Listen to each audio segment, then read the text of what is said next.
Olá pessoal, tudo bem? Sejam todos muito bem-vindos a mais uma videoaula. Hoje nós vamos estar aí dando início a um novo módulo. Esse é o módulo 8, né? O módulo de dispensação e legislação. Então essa é a primeira aula do módulo. Para dar início a esse módulo de dispensação e legislação, nós vamos iniciar falando um pouquinho sobre o processo de comunicação. O que é a comunicação? A comunicação é um processo que envolve o compartilhamento de informações. Essas informações, elas também são chamadas de mensagens, tá, gente? Então, essas informações ocorrem a emissão, a recepção e a compreensão. A emissão é como se emite a mensagem, a recepção é como se recebe. E a compreensão é como que você compreende, como você entende determinada mensagem. Esse compartilhamento ele pode ser de forma verbal ou não verbal, que são os tipos de linguagem envolvida. O processo de comunicação ele compreende os elementos fundamentais no contexto social. O emissor, o receptor, a mensagem, o canal por onde vai ser propagado essa mensagem, o meio de comunicação e a resposta, ou feedback. O feedback nada mais é do que o retorno de compreensão de determinada mensagem. E quando o processo de comunicação falha? Por ter problemas relacionados a barreira, ruídos ou distorções que comprometem a efetividade da emissão e recepção da mensagem.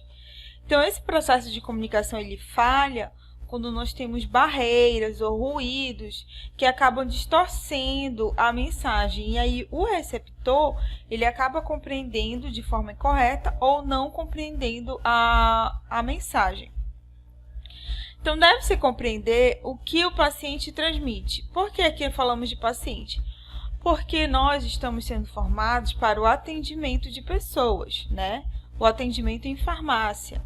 Então, aqui, muitas das vezes, vamos estar invertendo os papéis. Um vai ser o emissor, outro receptor, para que a gente estabeleça o processo de comunicação.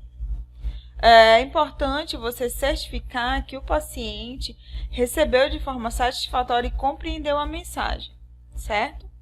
Então, por exemplo, aqui, essa figura representa uma barreira no processo de comunicação, né? Que seria, no caso, uma barreira física. Aqui, um ruído, uma barreira, que faz com que a pessoa ela interprete a mensagem totalmente diferente. Então, por exemplo, aqui ele fala, você vai ser promovido, e devido a esse ruído no meio, ele compreende que vai ser demitido. Essa aqui é uma figura bem legal, que fala um pouco sobre esses ruídos no meio da transmissão. Aqui o chefe ele começa, Zé quer o número do expedido. Aí esse que está passando compreende despedido, aí esse o Zé está despedido, aí esse o que? Ele fala o que? Aí ele, o Zé e o Tadeu estão despedidos, aí o Tadeu, tadinho, eu também, aí nós vamos todos ser despedidos, quer dizer que uma falha na comunicação gerou um caos total no local, né? Qual a importância de se ter uma comunicação eficiente? O processo de comunicação ele facilita a identificação dos problemas. Então, quando uma pessoa chega lá com uma determinada demanda, um determinado problema, se não tiver uma comunicação eficiente, vocês não vão conseguir identificar o que a outra pessoa realmente quer e necessita, tá? Então, ela possibilita o desenvolvimento de soluções adequadas às necessidades do paciente e, dessa forma, contribui para o cuidado, porque vai ser de forma correta. Uma boa comunicação é um elemento fundamental para o sucesso. Então, os profissionais não devem ter medo de expor as suas ideias, apenas devem estar atento à forma que fala, né, a maneira que fala, de modo a serem bem compreendidos, de maneira objetiva e clara. Para que se comunicar de maneira efetiva? É importante vocês se comunicarem de maneira efetiva para identificar diversos fatores que podem interferir no processo de comunicação. Então, comunicar é uma competência que requer conhecimento, tá? Não é só ir falar. Então, para que você consiga estabelecer uma comunicação, primeiro você tem que saber como se comunicar e você tem que saber o que você vai comunicar, tá? Então, o que você vai comunicar, muitas das vezes a gente adquire através do conhecimento, que é o que nós estamos adquirindo com esse curso, né?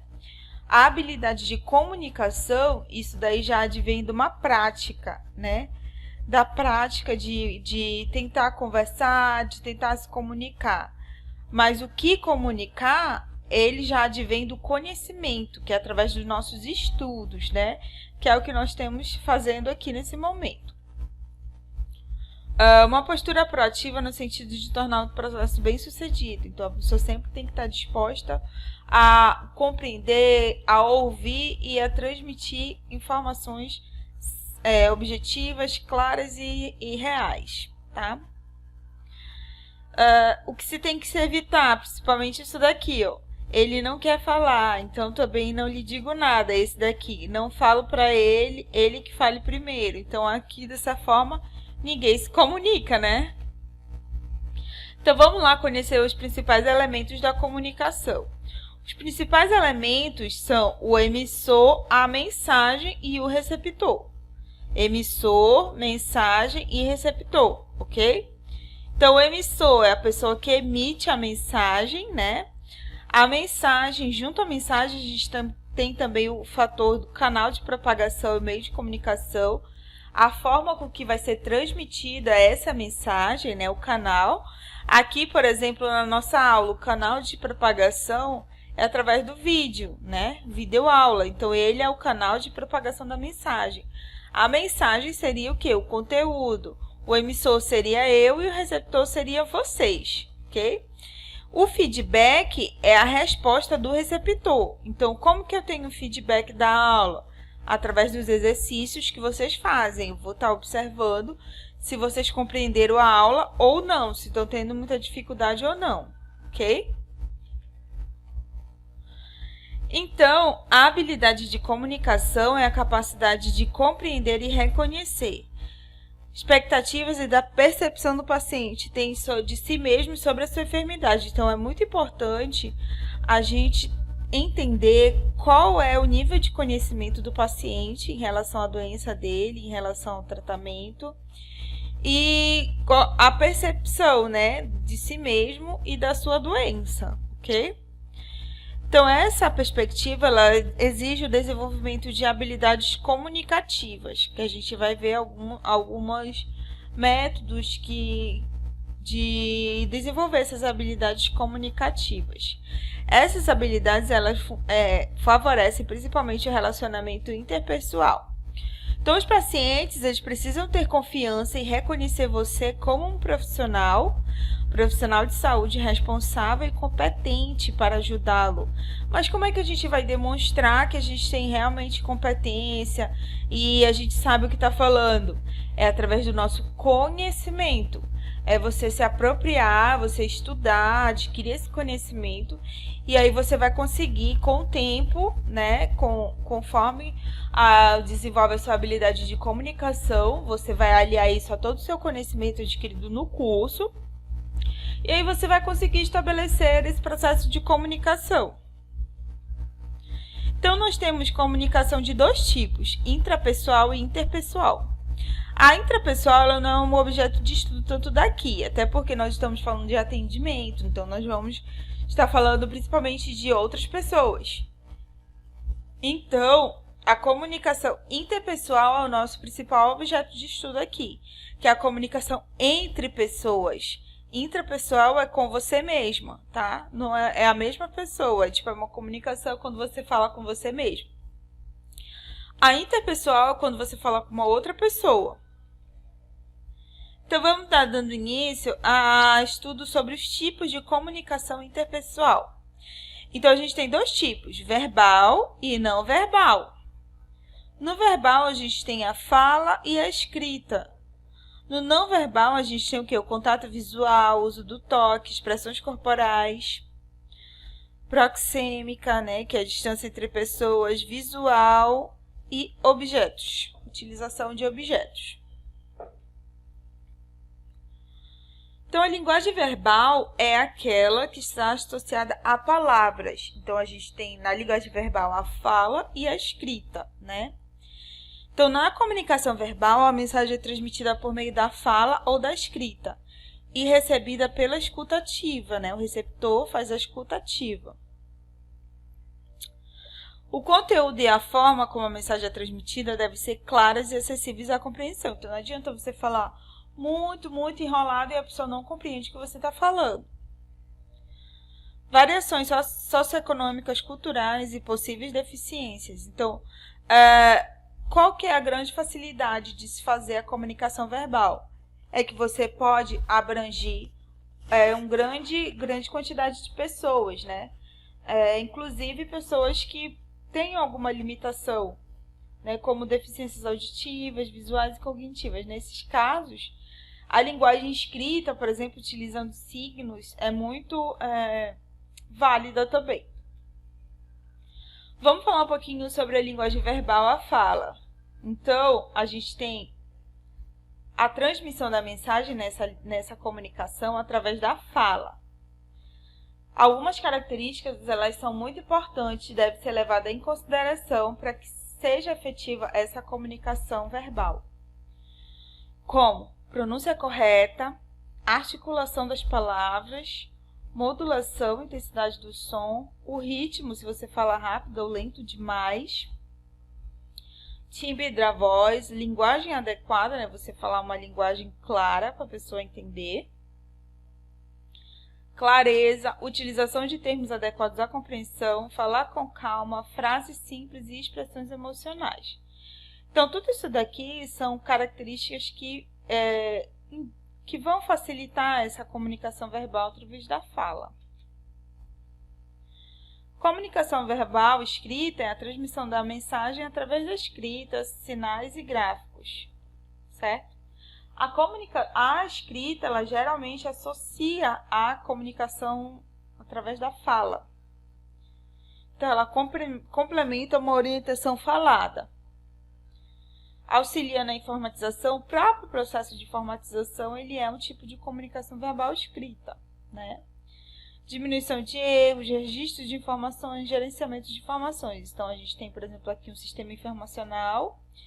E aqui ele é um calendário posológico, né? Que aqui você tem o horário que a pessoa tem que tomar determinados medicamentos. Então, agora nós vamos estar dando início à comunicação não verbal.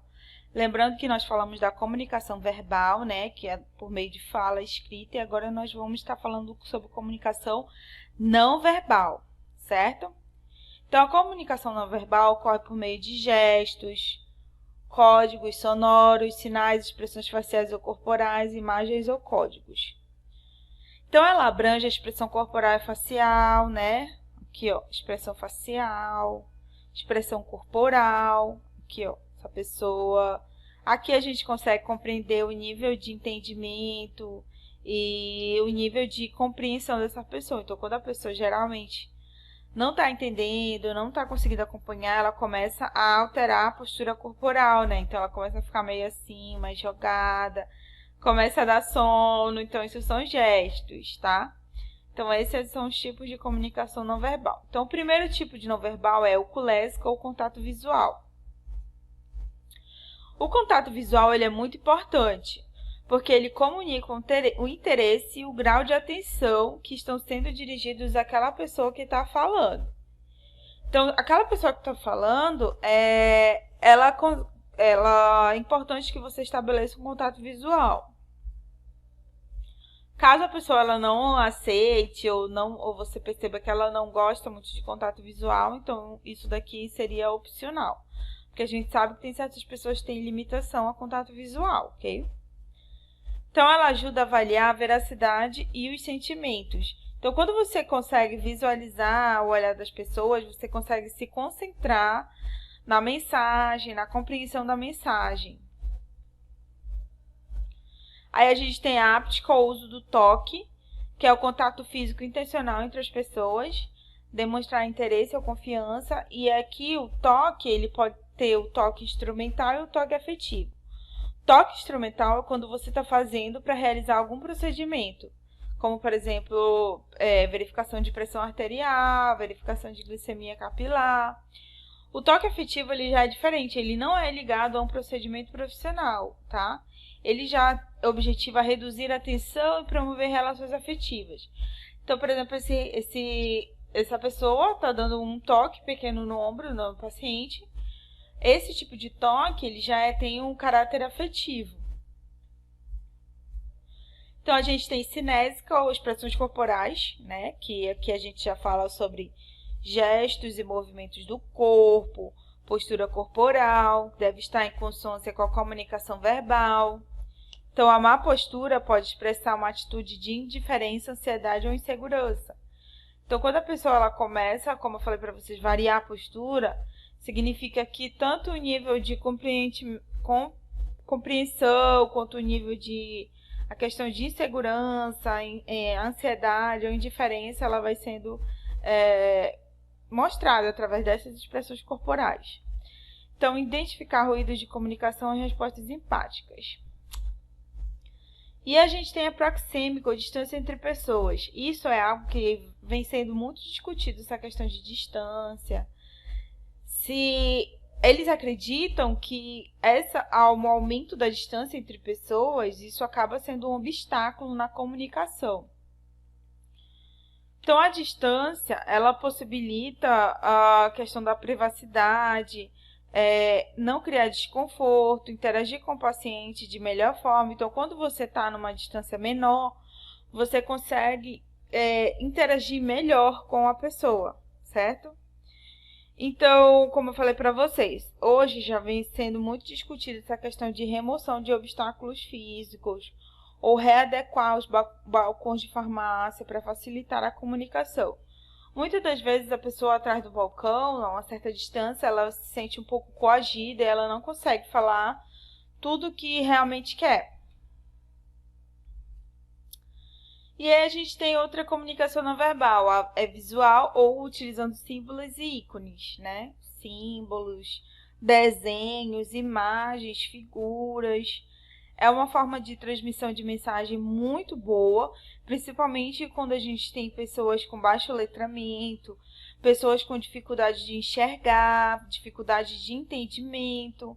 Então, como esse calendário aqui, você vê o solzinho, você vê pintado, né? Então, aqui a pessoa ela consegue compreender muito melhor. Uso de objetos, né, que se refere a objetos que você escolhe para comunicação.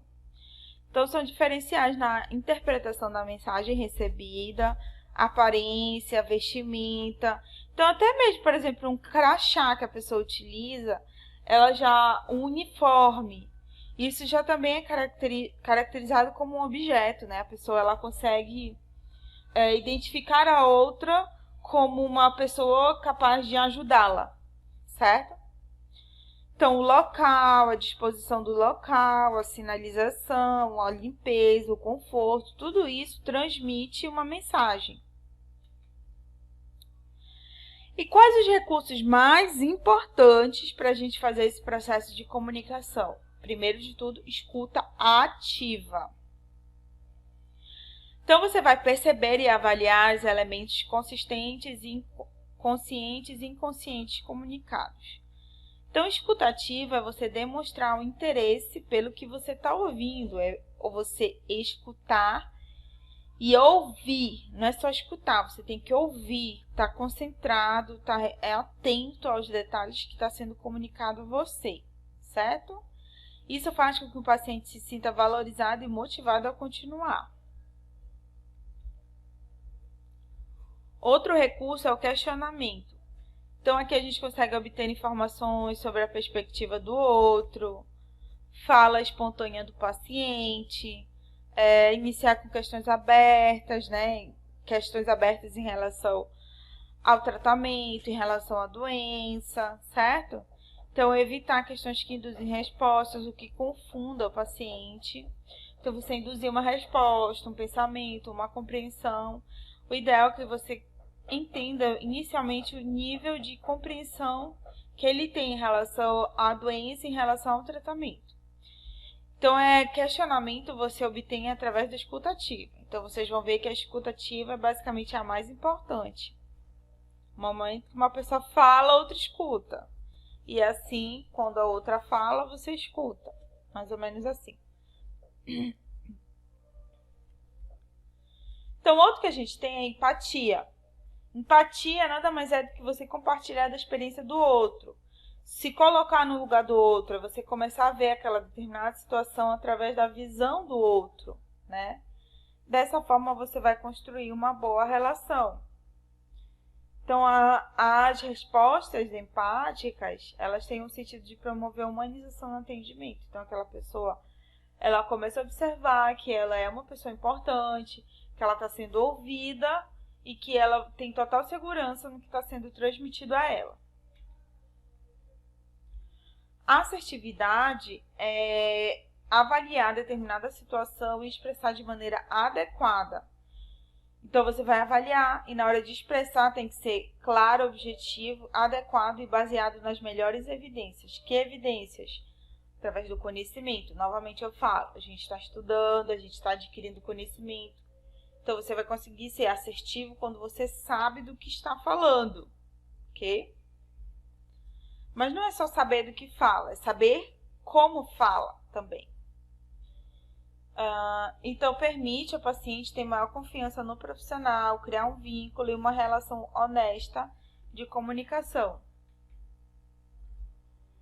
Então, ao final, a gente tem o que também? O aconselhamento, né? A partir da escuta ativa, do questionamento, que você vai ver se realmente ele compreende, da assertividade, que você vai reiterar a importância de certas coisas, a importância de continuidade do tratamento, a importância dele do cuidado de saúde. Então, você tem automaticamente o aconselhamento, que é o momento que você busca esclarecer dúvidas e tem a finalidade de promover e recuperar a saúde e o bem-estar, né, do paciente. E se tivermos barreira no processo de comunicação? Bem, aí a gente vai ter um impedimento e uma dificuldade na recepção da mensagem e no próprio processo em si.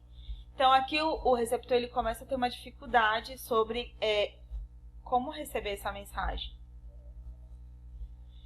Então, pode estar relacionado ao paciente, ao ambiente, à linguagem. Então, a gente tem desconforto, dificuldades linguísticas, experiências negativas. Eu acho que todo mundo aqui já teve experiência negativa. Não só em farmácia, gente, atendimento em lojas. Então, você com certeza já teve algum tipo de... alguma pessoa ou lhe atendeu mal, ou fez algo que você não gostou. Inadequação na comunicação, falta de conhecimento ou estratégias incorretas. Então, como eu vou desenvolver esse processo de comunicação? Bem, eu vou instrumentalizar.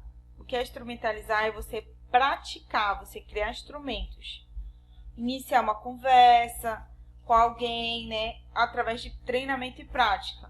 Vocês vão iniciar uma conversa com alguém e aí você vai observar que a sua fala, a sua postura, gestos e movimentos, expressão corporal, escuta ativa, empatia, e aí você vai ver se você consegue fazer uma comunicação interpessoal e se você está tomando uma boa estratégia.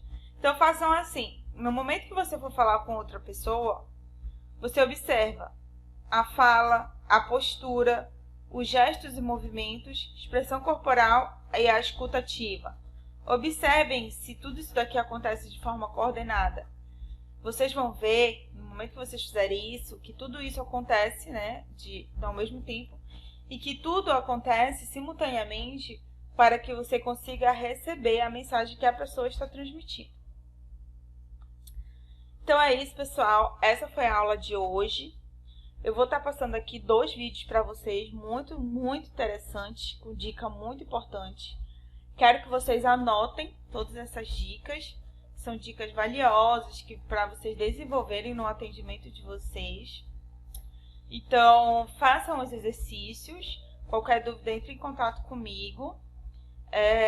Até a próxima aula e fiquem bem. De farmácia deve esperar do mercado nos próximos 5 anos? E o que o mercado espera desse mesmo atendente nos próximos 5 anos? Olha só, pessoal, eu quero falar para vocês aqui, especificamente para o atendente da farmácia. Quando eu falo do atendente, eu falo de todo mundo, né? Porque farmácia é um negócio que todo mundo atende, cara. Então, quando eu falo do atendente, eu não estou fazendo separação do dono, do gestor, do gerente, porque é o tipo de segmento que todo mundo tem que botar a mão na massa e fazer a coisa acontecer. Mas eu quero enumerar 4 pontos, pessoal, que eu vejo como uma pessoa que anda por aí, tem oportunidade de visitar os mais variados segmentos, os mais variados nichos de mercado, o que eu posso apontar para vocês uma direção onde tem 4 fundamentos básicos, que se o atendente entender isso, ele vai com certeza surfar essa onda de bem-estar que está chegando aí.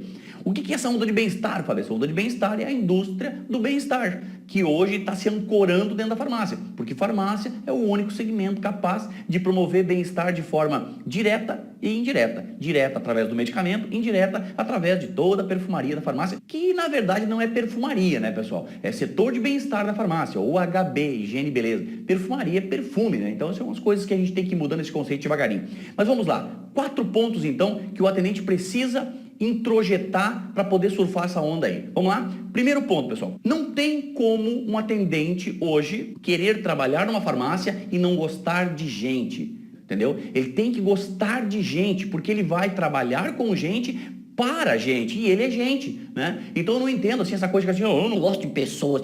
Lidar com pessoas é um negócio difícil. Cara, se tu entrar nessa noia aí de que lidar com pessoas é um negócio difícil, tu vai ter muita dificuldade na vida, cara. Porque em tudo que tu faz, tu lida com pessoas.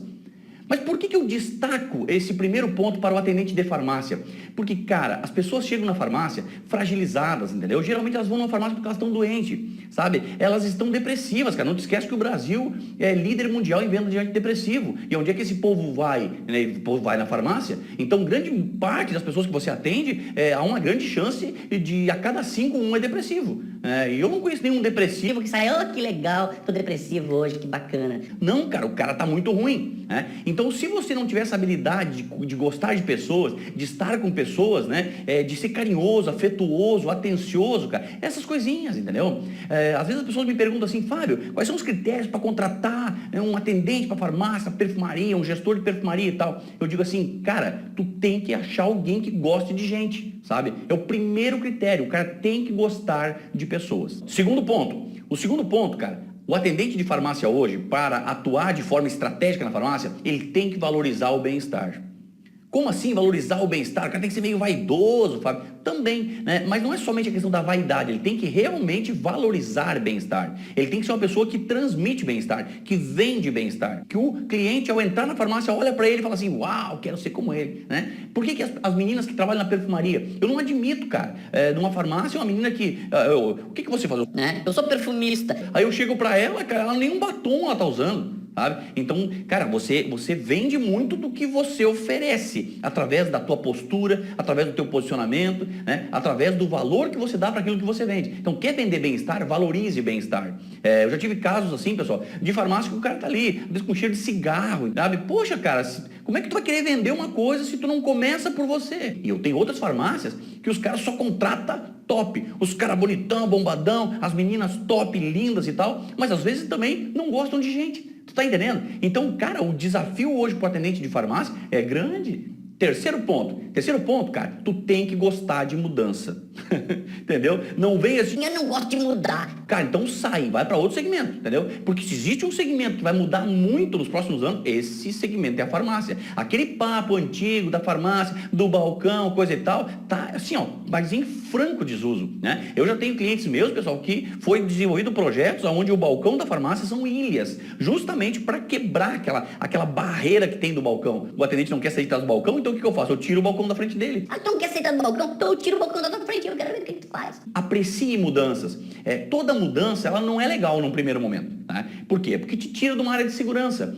Não é área de conforto. Não, conforto não, porque não é confortável. Você não está confortável com o que você ganha, você não está confortável com o que você faz. Pode ver, então não é uma área de conforto, mas é uma área de segurança, porque você se sente seguro sempre fazendo as coisas mais ou menos do mesmo jeito. Aprenda a gostar da mudança. E quando você perceber que as coisas estão meio paradas, o que você vai fazer? você vai mudar, né? Então comece por você. Não fique esperando que a farmácia tenha que... Mas o dia que a farmácia mudar, aí eu mudarei. Mas o dia que nós tivermos um layout diferente, eu mudarei minha posição, eu mudarei meu posicionamento, eu mudarei minha forma de atendimento. Tu não vai mudar, cara. Porque você está esperando que alguém mude para você mudar. E finalmente o quarto ponto, eu deixei por último, que é o que eu acho mais fantástico, é aprenda a lidar com a pressão.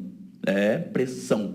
Não tem como, cara, haver mudança se não houver pressão. E quando há pressão, existe mudança. E quando existe a mudança, você começa a valorizar coisas que você não valorizava. Uma delas é o bem-estar. E daqui a pouco você não gostava de gente, mas a pressão te fez gostar. E daqui a pouco você está cumprindo os 4 fundamentos de uma maneira muito tranquila. E sabe onde é que isso aí começa a refletir? No teu bolso, cara, sabe? Porque você vai começar a ganhar mais. Ah, mas o que importa pra mim não é o salário, é a realização pessoal. Então você vai começar a se tornar uma pessoa mais realizada, né? Mas aprenda a lidar com a pressão. Não existe crescimento sem pressão, pessoal, sabe?